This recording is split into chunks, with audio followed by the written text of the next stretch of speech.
Buen día. En este pequeño video vamos a hablar un poquito de la adaptación a la luz y adaptación a la oscuridad. Entonces, ustedes ya saben, lo tienen bien claro, que en el sistema visual, en la retina, hay dos grandes tipos de fotorreceptores, que son los bastones, ¿tá? Y los conos. Como se ve claramente acá, hay muchísimo más bastones que conos, del orden de 20 a uno. Este, Y los bastones forman el llamado sistema escotópico, que funciona principalmente en la oscuridad, mientras que los conos forman el llamado sistema fotópico, ¿no? Que funciona en condiciones de luz. No solo los bastones son más, sino que tienen diferencias circuitales entre uno y otro, ¿no? Entre el sistema de bastones y el sistema de conos. Los bastones tienen una gran convergencia, o sea, un gran grupo de bastones comunica con una neurona bipolar y estos con una tercera neurona que vamos a ver que en el sistema de bastones es una neurona máquina. En cambio, el sistema de conos tiene, por ejemplo, en la foveola, ¿tá? Hasta vías llamadas vías privadas, en que un cono se comunica con una bipolar y esto con una tercera neurona que es la neurona ganglionar, ¿no? Que para el sistema de conos la tercera neurona es la neurona ganglionar. Esto hace que el sistema escotópico sea muy, pero muy sensible a la luz, ¿no? Hay más bastones, por lo tanto hay más discos, que los discos tienen más fotopigmento y por lo tanto eso hace que capten pequeña cantidad de fotones sea captados por los bastones, en cambio no así por los conos, que necesitan más luz para ser activados. A su vez, esa convergencia hace de alguna forma que esos pocos fotones de alguna forma se procesen mejor y van a llegar más esa información a otros niveles de la vía visual. Em, Eso hace entonces que los dos sistemas, el sistema fotópico y escotópico, o sea, el sistema de bastones, escotópico y el de cono fotópico, funcionen en dos condiciones distintas, ¿no? El fotópico en condiciones de luz, como se muestra acá, grande nivel de luz, ¿tá? Mientras que el escotópico en niveles de oscuridad, ¿no? Acá se ve en niveles de luz crecientes, ¿tá? Y llega un momento que los conos de vuelta, perdón, los bastones, dejan de funcionar. Dejan de funcionar porque están saturados. Es decir, ya llega un nivel de luz que ya no responden más. Recuerdan que el potencial receptorial en los fotorreceptores es hiperpolarizante, o sea, llega a un nivel de luz en que la hiperpolarización es máxima, ¿no? Entonces ya no responde a niveles crecientes de luz. O sea, acá los bastones estarían saturados a este nivel de luz, ¿no? Entonces, claramente, por encima de cierto nivel de luz, solo funciona el sistema de conos, es decir, el sistema fotópico. Por otra parte, a pocos niveles de luz, fíjense acá, ¿tá? Por acá estaría, a este nivel de luz estaría el umbral para los conos. Es decir, los niveles de luz mínimos que activarían los conos. Por debajo de esto, ¿tá? Los conos no serían activados. O sea que solo acá, en este nivel muy bajo de luz, actúan solo los bastones. Ahí sí unos niveles de luz que actuarían los dos sistemas, ¿no? Que se llama sistema o condiciones mesópicas, ¿no? Como se muestra por acá. Bien, y vamos a ver dos cosas muy curiosas, ¿no? La adaptación a la oscuridad y la adaptación a la luz. Empezamos con la adaptación a la oscuridad. Todos sabemos que si estamos al sol, ¿no? Y entramos a un cuarto relativamente oscuro, al principio nos cuesta ver. Y después de un rato, ¿no? Nuestro umbral de luz va disminuyendo, es decir, somos más sensibles a la poca luz que hay. ¿Qué es lo que muestra esta gráfica, ¿no? Simplemente se muestra una persona, por ejemplo, que entra a un cuarto oscuro, ¿no? Y se ve el umbral de luz, ¿no? Y al principio el umbral va bajando relativamente rápido y después relativamente más lento, ¿tá? Todo esto es para la luz blanca. Sin embargo, si ese experimento se hace con luz roja, ¿no? Entonces, uno entra en un cuarto oscuro, le van dando distintas intensidades de luz roja a ver cuándo lo ve. ¿Tá? Al principio ve cada vez menos intensidad de luz roja hasta llegar hasta acá, hasta este nivel, ¿no? Y ya después de eso, ya la luz roja no mejora, no baja el umbral más, no nos volvemos más sensibles. En cambio, para la luz blanca sí. ¿Tá? Nos volvemos cada vez más sensibles, aunque demora mucho tiempo, ¿no? Por lo menos 30 minutos más o menos para adaptarnos a la oscuridad. Y eso está dado porque con luz roja se activa solo el sistema de conos y no el de bastones. Y eso ocurre gracias a esto que se llama corrimiento de Purkinje. Experimento también bien interesante, se pone una persona, por ejemplo, en condiciones de luz intensa, en condiciones fotópicas, y se le da la misma intensidad de luz, pero a distintas longitudes de ondas, ¿no? O sea, que la persona percibe, por ejemplo, luz roja, luz azul, o sea, luz verde, luz azul, etc. Y va diciéndolo qué luminosidad le ve, qué intensidad de luz ve, pero siempre es a la misma intensidad, pero qué intensidad percibe, ¿no? Y se construye esta curva, la curva fotópica, ¿no? Este, y ve de más o menos, percibe la luz de más o menos 400 nanómetros a 700 nanómetros. ¿No? Si eso se repite en condiciones de baja intensidad de luz, es decir, en condiciones escotópicas, que solo se activen los bastones, no los conos, y se da la luz de muy baja intensidad, pero a distintas longitudes de ondas, que la persona, como ustedes saben, en condiciones escotópicas no distingue los colores, porque tenemos un fotorreceptor solo, o sea, tenemos un fotopigmento, que es la rodopsina. ¿No? En el sistema de conos tenemos tres tipos de conopsina, digamos, ¿no? Acá tenemos un solo tipo de fotorreceptor, por lo tanto, uno no distingue los colores, ¿no? Para distinguir los colores se necesitan distintos fotopigmentos, ¿no? Y acá tenemos uno solo, en condiciones de baja luminosidad. Entonces se ve que, bueno, se hace la curva, la persona dice dónde ve, qué grado de intensidad ve, qué luminosidad ve, a pesar que siempre sea la misma intensidad, y bueno, hay un pico a este nivel, ¿tá? Y después baja. Pero sin embargo, y esto es muy interesante, ocurre esto, ¿no? El llamado corrimiento de Purkinje, que en condiciones fotópicas se ven longitudes de onda un poquito más largas. Es decir, el color rojo afecta los conos, pero no los bastones. Y esto es bien interesante y tiene utilidad práctica, ¿no? Usted si se está manejando en una carretera de noche, ¿no? El auto que está adelante tiene, las luces de atrás son rojas. ¿Y por qué son rojas? Son rojas porque nos mantienen adaptados a la oscuridad. ¿Tá? No afecta el sistema de bastones. Si de repente viene un auto de frente con la luz blanca y nos encandila, eso nos encandila, ¿qué quiere decir? Que perdemos la adaptación a la oscuridad, porque va a actuar sobre el sistema de bastones. En cambio, la luz roja solo el sistema de conos, dejando prontos para actuar al sistema de bastones. ¿Tá? O sea, nos mantenemos adaptados a la oscuridad porque los bastones no están actuando. ¿Tá? No se están blanqueando, y vamos a ver el concepto de ese blanqueo.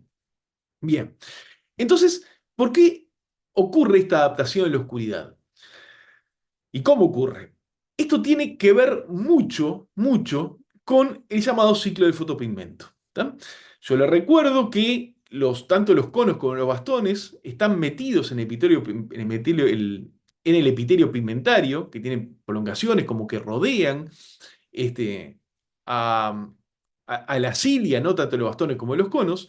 Y poco a poco acá lo que se pone son aminoácidos marcados y con el tiempo eso van subiendo y después de un tiempo pasa a estar en el epitelio pigmentario. ¿Tá? Es decir, se sabe ahora que el epitelio pigmentado va de una forma comiendo la punta de los bastones, ¿tá? Para reciclarla. Entonces se van reciclando los discos, ¿no? Y los fotopigmentos. Pero además de eso, cada vez que el fotopigmento se blanquea, ¿qué quiere decir se blanquea? Blanquea porque si uno ve una retina in vitro y la ilumina, se va poniendo blanco. Por eso se llama blanqueo. Y eso es porque ocurre porque la luz, como ustedes saben, cambia la composición de retinal de la estructura cis, pasa a la estructura trans y se desacopla de la opsina, retinal se desacopla de la opsina, y eso genera un cambio de color. Pero lo importante acá es que este retinal, en su estructura trans, no se recompone en los fotorreceptores, sino que hay un ciclo que va. ¿Ah? Acá está en azul, dibuja el epitelio pigmentario, también aparentemente la suela de Müller, que es una glía. ¿Tá? Este transretinal se recupera a cis y vuelve a pasar el fotopigmento. Hay proteínas carrier, hacen tipo FedEx, ¿no? Que pasan, digamos, el retinal trans y el retinal cis de un lado hacia el otro. O sea, hay un ciclo del fotopigmento, que es mucho más rápido en los conos que los bastones. Es decir, si hay mucha luz, la rodopsina, que es el pigmento de los bastones, se blanquea, es decir, va perdiendo su estructura cis, ¿no? Y este ciclo comienza a hacerse. O sea que hay poca rodopsina disponible para reaccionar a la luz. Es decir, los bastones no están funcionando bien. Por eso nos metemos en la oscuridad y no vemos mucho. Después de un tiempo, este ciclo, ¿no? Se va sucediendo, poco a poco se va restableciendo los fotopigmentos hasta que tenemos una gran cantidad de fotopigmentos que nos permite estar muy sensibles a la poca luz que hay en esas condiciones de oscuridad. Bien, otra cosa que pasa, que es bien interesante también, es que hay un cambio circuital.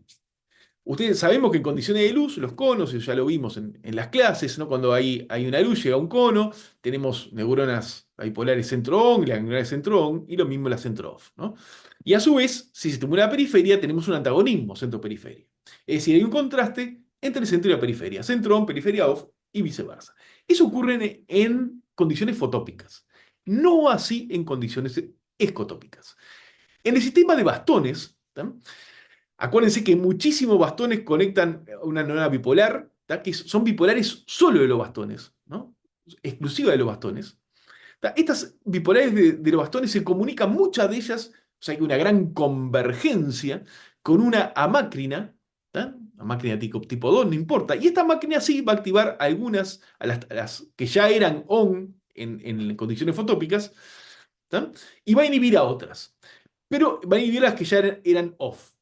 Pero ¿qué es lo interesante de esto? Que el sistema deja de tener esa capacidad de contraste, que es bien importante para tener resolución, ¿no? Para distinguir una cosa de otra. En la oscuridad nosotros vemos alguna luz que se mueve, no vemos mucha más. Tenemos poca definición de contraste porque se pierde el antagonismo centro-periferia. Pero sí tenemos una gran capacidad de luz. Si hay alguna pequeña luz, o alguna ganglionar se va a activar y alguna se va a inhibir. Y si esa luz se vuelve, o sea, si en vez de prender algo apagamos algo, estas tipo off se van a activar y las tipo on se van a inhibir. O sea que el sistema deja de detectar contrastes y empieza a ser especialista en detectar pequeñas luces que hay. Un sistema muy sensible a la luz y a su vez no detecta detalles y lo que detecta son luces que andan por ahí. ¿Tá? O sea que dice que el sistema pasa a ser un detector de contraste para ser un detector de luminosidad. Bien, entonces, resumiendo esta adaptación a oscuridad, cuando hay adaptación a oscuridad, hay una optimización del sistema de los bastones. También de conos un poquito, pero sobre todo de bastones. ¿Tá? Y esa optimización está dada por dos cosas. Una, la regeneración de la rodopsina, ¿tá? Que está blanqueada, o sea, está separada retinal de la opsina y se vuelve a juntar y vuelve a estar pronta para reaccionar a la luz. Y después el cambio circuital, este que estamos hablando, que se pierde el contraste centro-periférico. Bien, y ahora pasamos a la adaptación a la luz, que también es bien interesante, ¿no? O sea, si yo salgo a la luz, posiblemente la luz me ciegue, ¿no? Que me encandile. Entonces, estoy un tiempo encandilado, un tiempo bastante más rápido que la adaptación a oscuridad. Pero bueno, hay un tiempo que no veo bien y después empiezo a ver mejor, ¿no? ¿Y por qué empiezo a ver mejor? Porque el receptor y el sistema en general, no solo receptor, va disminuyendo la sensibilidad a la luz. ¿Tá? Acuérdense que entre lo poco que uno ve a, lo, a la, de la poca luz que uno distingue a la máxima luz que uno distingue, hay muchos órdenes de magnitud.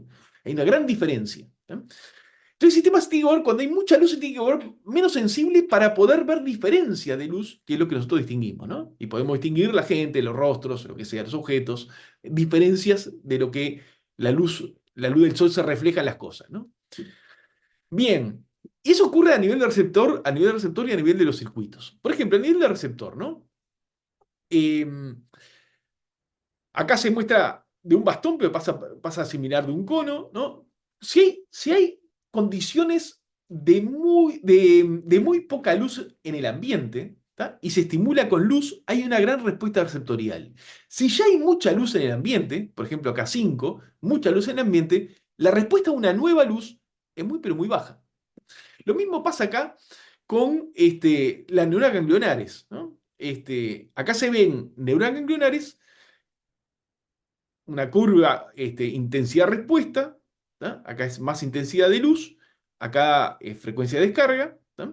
Más luz va aumentando la frecuencia de descarga. Pero esto es en condiciones de muy, de muy, de muy baja luz ambiente. Cuando se aumenta la luz ambiente, que se muestra acá, ¿tá? También pasa lo mismo, pero fíjese que está todo corrido hacia la derecha. Es decir, el receptor, en este caso esta neurona, que es la tercera neurona, es mucho menos sensible a la luz. Fíjense que para empezar a actuar, por acá, necesita muchísimo más luz en condiciones que partamos de mucha luz ambiente que en condiciones que haya muy poca luz ambiente. ¿Tá? O sea que los receptores son menos sensibles en condiciones de alta luminosidad. ¿Cómo ocurre eso? Ocurre a mucho nivel, empezando en la periferia, empezando en la periferia. Por ejemplo, si pasamos de un lugar oscuro a un lugar con mucha luz, ya entrecerramos los párpados, o sea, dejamos de entrar menos luz. El iris se cierra, o sea, la pupila se cierra, ¿tá? O sea, que deja pasar menos luz. O sea, esos son cambios periféricos, pero también cambios centrales, a nivel de receptor y también a nivel por receptorial. Y vamos a ver qué pasa a nivel de receptor. Yo le recuerdo, ¿no? Si esto es un fotorreceptor, puede ser cono o bastón. Eh, Cuando viene la luz, bueno, acá se ve la rodopsina, o sea, el fotopigmento, ¿tá? Que hace el cambio conformacional, va a activar a la proteína G, que es la traducina, va a activar a la fosfodiesterasa, y como ustedes saben, va a caer los niveles de GMP cíclico, ¿no? Yo les recuerdo que el GMP cíclico lo que hace es abrir canales catiónicos GMP cíclico dependientes. Si caen los niveles de GMP cíclico, ¿tá? Va a dejar de entrar carga, carga positiva, ¿tá? Y se va a hiperpolarizar. ¿Tá? Eso es lo que pasa normalmente cuando se ilumina un fotorreceptor. Ahora, no solo deja de entrar carga positiva, ¿tá? También va a dejar de entrar calcio. Y yo le recuerdo que el calcio, ¿tá? Siempre que cambian los niveles de calcio en una célula, en este caso una neurona, genera cambios metabólicos, ¿no? Distintos líos genera, ¿no? Y el calcio vamos a ver que actúa sobre el mismo canal, ¿tá? El calcio actúa sobre la guanidulato ciclasa, el calcio actúa también sobre una quinasa que va a cambiar la sensibilidad de la rodopsina.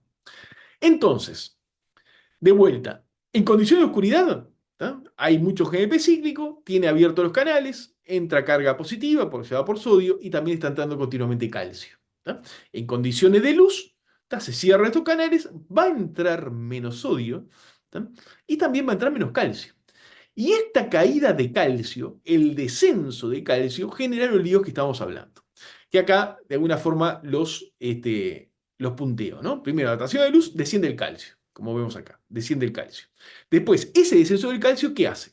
Aumenta la actividad de la guanidulato ciclasa, o sea que va a aumentar los niveles de GMP cíclico.